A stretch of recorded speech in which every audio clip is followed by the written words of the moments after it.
હવે મિત્રો જોઈએ આપણે તત્કાલીન અથવા તો તાત્ક્ષણિક વેગ અને ઝડપ. તો આપણે અત્યાર સુધી સરેરાશ વેગ કે સરેરાશ ઝડપની ચર્ચા કરી. તો આ તત્કાલીન કે તાત્ક્ષણિક વેગ અને સરેરાશ વેગ એ બેમાં શું ફરક છે? તો જુઓ, આપણે સામાન્ય ઉદાહરણ લઈએ કે ધારો કે આપણે અમદાવાદથી વડોદરા ગાડી લઈને જતા હોઈએ. સવારે 8 વાગે આપણે નીકળ્યા અને 10 વાગે આપણે વડોદરા પહોંચ્યા. હવે અમદાવાદથી વડોદરાનું અંતર જે છે 100 કિલોમીટર છે. 2 કલાકમાં આપણે આ અંતર કાપ્યું. તો કોઈ આપણને પૂછે કે તમે કેટલી ઝડપથી અમદાવાદથી વડોદરા ગયા, તો આપણે એવું કહીશું કે ભાઈ 50 કિલોમીટર પ્રતિ કલાકની ઝડપે ગયા, કારણ કે આપણે 1 કલાકમાં 50 કિલોમીટર અંતર કાપ્યું, 2 કલાકમાં 100 કિલોમીટર. તો સમગ્ર આપણી જે સમયગાળો છે 2 કલાકનો, એની અંદર આપણે જે અમદાવાદથી વડોદરાનું કુલ અંતર કાપ્યું એને અનુરૂપ આપણને આખા સમયગાળાની પરિસ્થિતિનો ખાલી ખ્યાલ આવ્યો. બરોબર છે? પણ ધારો કે કોઈ આપણને એવું પૂછે કે 8 વાગે ને 30 મિનિટે તમારી ઝડપ કેટલી હતી, તો એ થઈ તાત્ક્ષણિક. કારણ કે પેલામાં જ્યારે આપણે એવું કહીએ છીએ સરેરાશની અંદર કે ભાઈ 50 કિલોમીટર પ્રતિ કલાકની ઝડપથી અમે વડોદરા પહોંચ્યા, તો એનો મતલબ એવો નહોતો કે જેવી આપણે ગાડીની સ્ટાર્ટ કરીને શરૂઆત કરી આપણે જવાની, તરત જ 50 કિલોમીટરની ઝડપ અને પછી છેક વડોદરા પહોંચ્યા ત્યાં સુધી 50 એવું તો હતું નહીં. સ્પીડ વધી ઘટી અચળ રહી અને એમ કરતા કરતા આપણે પહોંચ્યા છીએ. તો આપણને સરેરાશ વેગ કે સરેરાશ ઝડપ જે છે એ કોઈ એક આખા સમયગાળા ઉપરની જે ઘટના છે એનું વર્ણન કરે છે. જ્યારે તાત્ક્ષણિક વેગ કે તાત્ક્ષણિક ઝડપ એ જે તે ક્ષણે શું વેગ કે શું ઝડપ છે તેની માહિતી આપે છે. તો આપણે એમ કહીએ કે ધારો કે 8 વાગે ને 30 મિનિટે શું ઝડપ હતી, તો એ આપણે કેવી રીતે શોધી શકીએ? બરોબર? તો હવે કાં તો આપણે સ્પીડોમીટર જોવું પડે કે 8 ને 30 સ્પીડોમીટર તમને કાંટો શું બતાવતો હતો, તો એ થાય. પણ હવે આપણે ભૌતિક શાસ્ત્રની અંદર આ વસ્તુ કેવી રીતે નક્કી કરી શકીએ? તો એના માટે 3 રીત છે. એક આલેખની રીત છે, એક ગણિતીય રીત છે, અને ગણિતની અંદર જે કલનશાસ્ત્ર આવે છે તેમાં એક વિકલનની રીત આવે છે. એ પણ આપણે અહીંયા જોઈશું. તો હવે જોઈએ આપણે તાત્ક્ષણિક વેગ અને ઝડપ.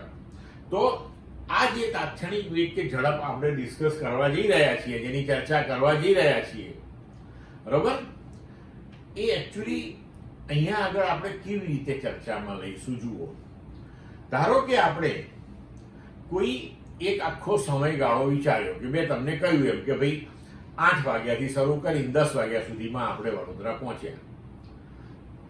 હવે કોઈ આપણને એવું કહ્યું કે 9 વાગે એક્ઝેક્ટ તમારી ઝડપ કેટલી હતી. તો હવે આપણે 8 થી 10 એટલે કે 2 કલાકનો જે સમયગાળો હતો ને એને નાનો કરી નાખીએ કે ભાઈ 8 કલાક ને 30 મિનિટથી 9 કલાક ને 30 મિનિટ, એટલે કે એ 1 કલાકની અંદર આપણી ઝડપ કેવી હતી? તો કે ભાઈ બદલાતી હતી. ઓકે, તો હવે આપણે સમયગાળો એનાથી પણ નાનો કરીએ.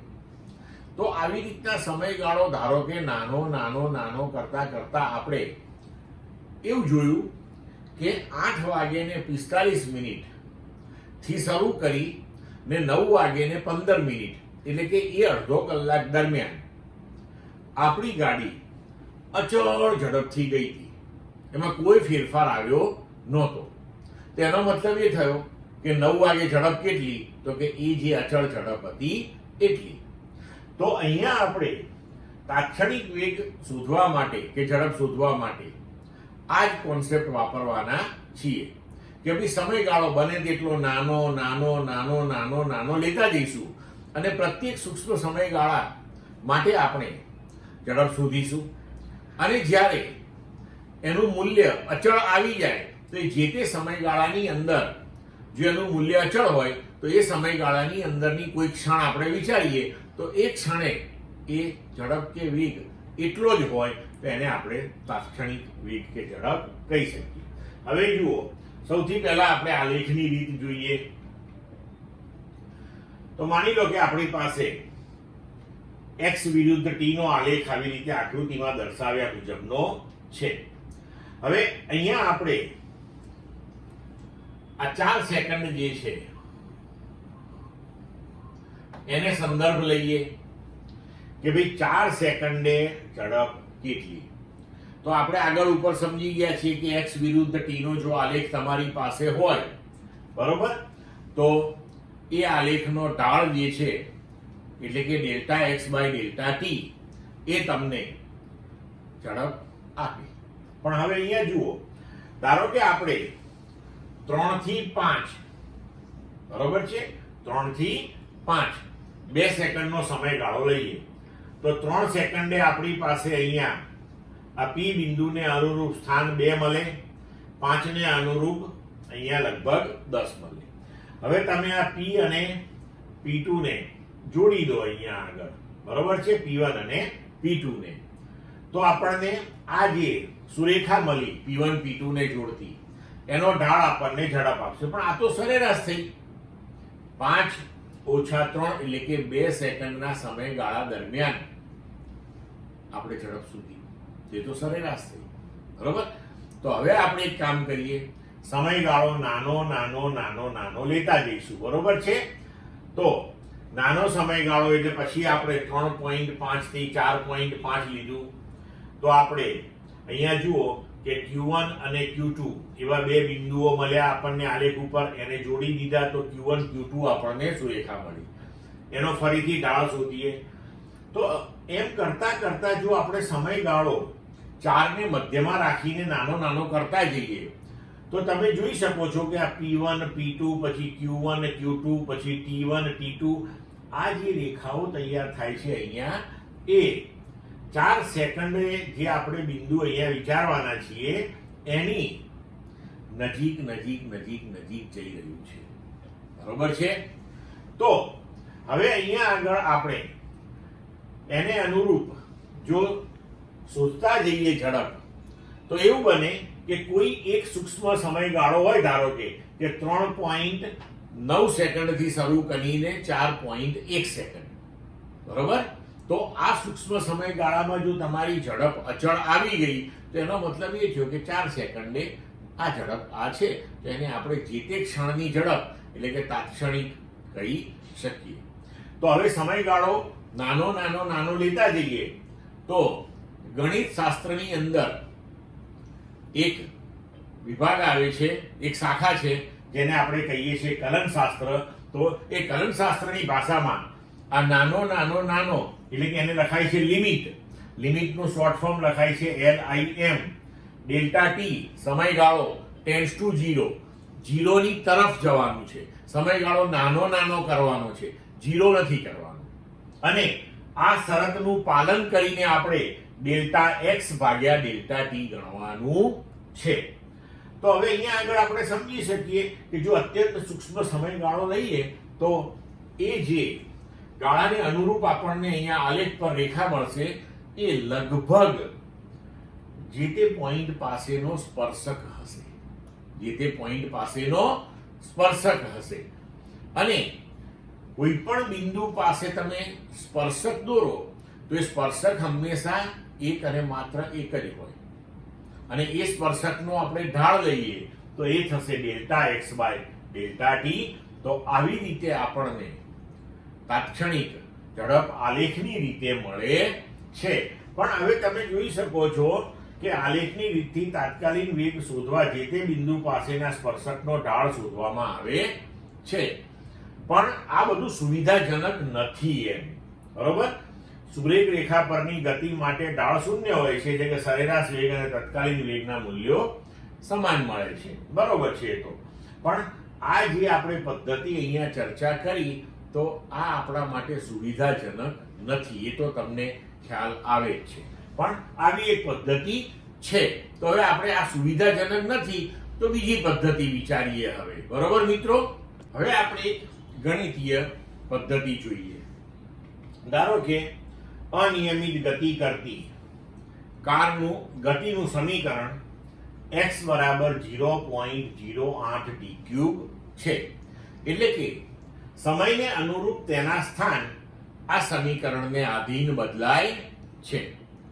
તો હવે આપણે અહીંયા એક કામ કરીએ કે t બરાબર 4 સેકન્ડને મધ્યમાં રાખી અને નાના સમયગાળા લઈ અને પ્રત્યેક સમયગાળા માટે ડેલ્ટા x ગણીએ અને પછી delta x by delta t ગણીએ.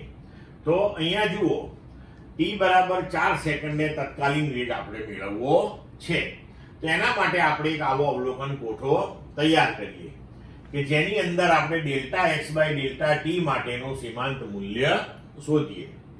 તો t બરાબર 4 સેકન્ડને કેન્દ્રમાં રાખી ને delta x by delta t બરોબર એ આપણે 2 સેકન્ડ 1 સેકન્ડ 0.5 સેકન્ડ 0.1 સેકન્ડ ને 0.01 સેકન્ડ માટે ગણતરી કરીને આ કોઠામાં દર્શાવ્યા છે.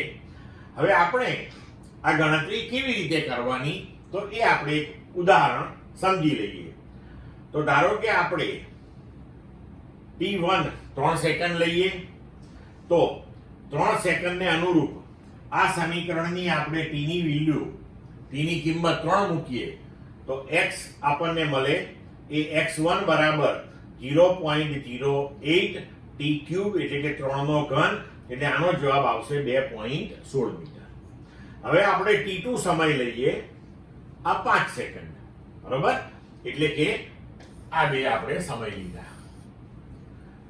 તો t2 5 સેકન્ડ તો એને અનુરૂપ સ્થાન મળશે x2 બરાબર 0.08 t ની જગ્યાએ 5 મૂકી દઈએ એનો ક્યુબ બરાબર તમને 10 મીટર મળશે. એટલે હવે જુઓ 5 અને 3 મધ્યમાં 4 ને રાખ્યું છે આપણે અને સમયનો તફાવત થઈ ગયો ડેલ્ટા t આપણો 2 સેકન્ડ બરોબર છે. હવે આપણને x1 અને x2 મળી ગયા એ આપણે અહીંયા નોંધી લીધા.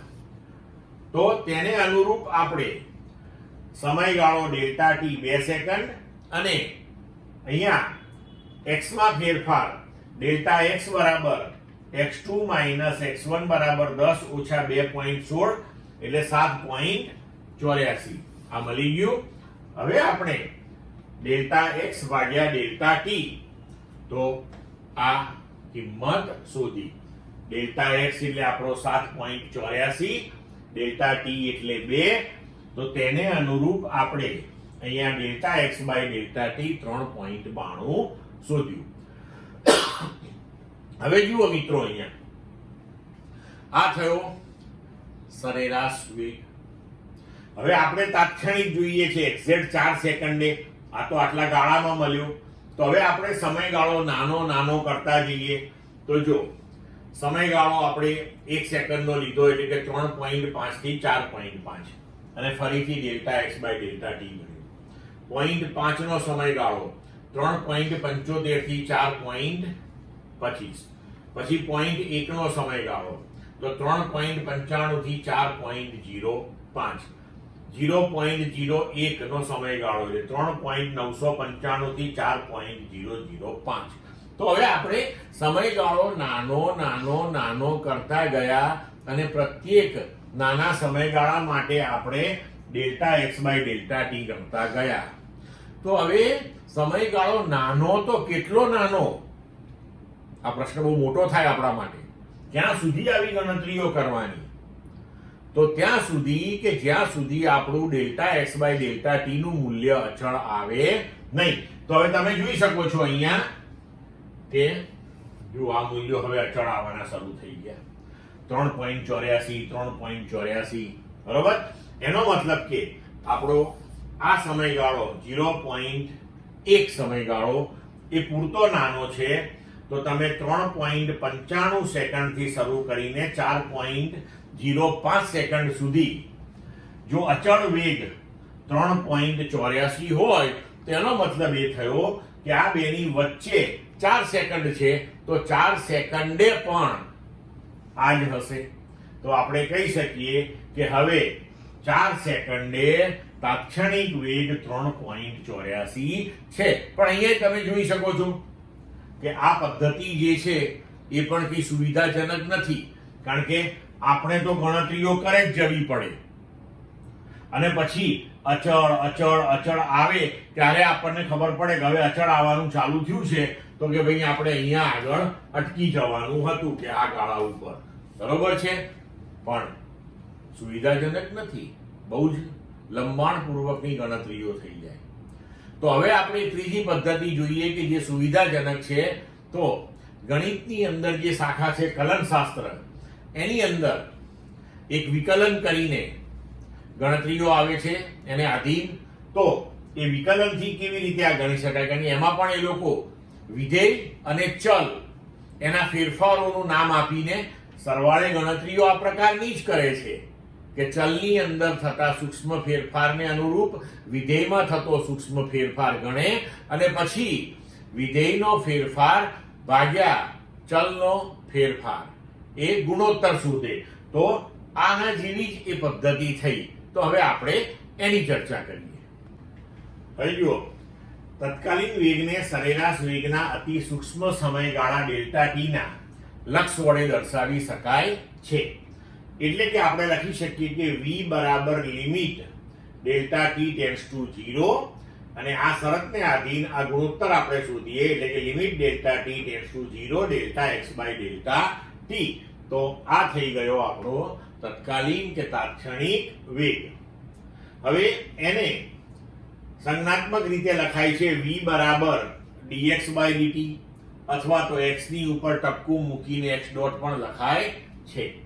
તો આ v બરાબર જે dx બાય dt લખ્યું એને કલન ગણિતની ભાષામાં x નું સમય t ની સાપેક્ષનું વિકલન અથવા તો વિકલન ફળ કહે છે, જે આપેલા સમય ને અનુરૂપ પદાર્થના સ્થાનમાં થતા ફેરફારનો દર છે.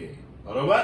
હવે આ વિકલન થયું કે તમે x નું સમયની સાપેક્ષનું વિકલન કરો એટલે તમને v મળે અને એ તમારો તાત્ક્ષણિક વેગ હોય. પણ હવે આ વિકલન કરવાનું કેવી રીતે, તો એની આપણે બહુ ચિંતા કરવાની જરૂર નથી. એના માટે આપણને ગણિતે તૈયાર સમીકરણો આપેલા છે અને એના તૈયાર સિદ્ધાંતો આપેલા છે કે ધારો કે d by dx of x raise to n એટલે કે x રેઝ ટુ n નું તમારે x ની સાપેક્ષે વિકલન કરવાનું હોય તો એનો જવાબ આવે nx raise to n minus 1.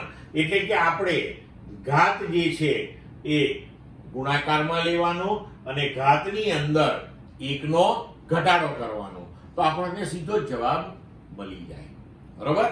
હવે જુઓ, બીજા પણ આપણને ચોપડીની અંદર સાઈન વિધેય, કોસ વિધેય, ટેન વિધેય, તો આ બધાયના વિકલનો શું થાય એ રેડીમેડ આપેલા છે. આપણે એનો સીધો ઉપયોગ કરી લેવાનો, બીજી ચિંતા કરવાની જરૂરત છે નહીં. હવે જો આનો ઉપયોગ કરીને આપણે કેવી રીતે t બરાબર 4 સેકન્ડે તાત્ક્ષણિક વેગ શોધી શકીએ, તો આપણી પાસે ગણિતીય પદ્ધતિમાં સમીકરણ છે કે x બરાબર 0.08 t ક્યુબ. હવે અહીંયા મિત્રો ધ્યાન રાખજો કે x અને t નો સંબંધ જે આપણી પાસે છે, તો તમને એમ થાય કે આ સંબંધ કેવી રીતે લેવાનો, પણ તમારે આ સંબંધની ચિંતા કરવાની નથી. આ પ્રકારના સંબંધ તમને અત્યારે મેળવી શકાય નહીં, તો એ તમને હંમેશા આપેલા હશે, હંમેશા આપ્યા હશે. તમારે તો માત્ર વિકલન જ કરવાનું છે એનું. તો હવે આપણે અહીંયા વેગ શોધવા માટે dx બાય dt કરીએ. તો જુઓ, v બરાબર dx બાય dt અથવા તો એને એમ લખાય કે d by dt of x એટલે કે x નું સમયની સાપેક્ષનું વિકલન. પણ x શું છે આપણા માટે, તો કે x છે 0.08 t ક્યુબ. 0.08 તો અચળ છે એટલે એને વિકલન લાગુ પડશે નહીં.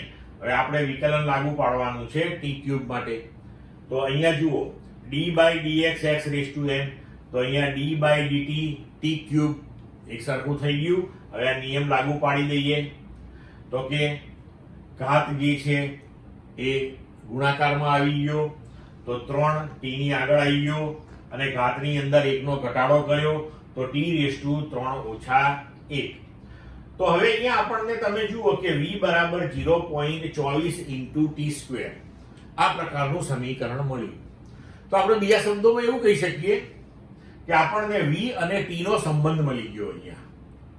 તો આ જે પદ્ધતિ છે એનો ફાયદો તમે જુઓ હવે કે આગળની જે પદ્ધતિઓ આપણે જોઈ હતી એમાં t બરાબર 4 સેકન્ડે આપણે તાત્ક્ષણિક વેગ શોધવો હોય તો એ 4 સેકન્ડે જ તમે શોધી શકો. પછી ધારો કે 5મી સેકન્ડે લેવું હોય તો પાછી બધી ગણતરીઓ ફરીથી કરવી પડે. અહીંયા એવું નહીં થાય. અહીં તમને સીધો v નો અને t નો સંબંધ મળી ગયો. હવે જો t બરાબર 4 સેકન્ડે તમારે વેગ શોધવો હોય તો t ની જગ્યાએ 4 મૂકી દો. બરોબર? હવે t ની જગ્યાએ 4 મૂકીને જો તમે આને ઉકેલો તો તમારો જવાબ આવી ગયો 3.84 જે આગળ આવતો હતો. પણ આ પદ્ધતિનો જો ફાયદો શું? હવે ધારો કે કોઈ એમ કે મારે 5 સેકન્ડે શોધવો છે, કઈ વાંધો નહીં, t બરાબર 5 મૂકી દો. કોઈ કે મારે 1000મી સેકન્ડે વેગ કેટલો છે શોધવો છે, કઈ વાંધો નહીં, t બરાબર તમે 1000 મૂકી દો. તો અહીં આપણને v અને t નો જે સંબંધ જ મળી ગયો છે તો તમે કોઈ પણ ક્ષણે તત્કાલીન વેગ શોધી શકશો. પડી સમજ મિત્રો?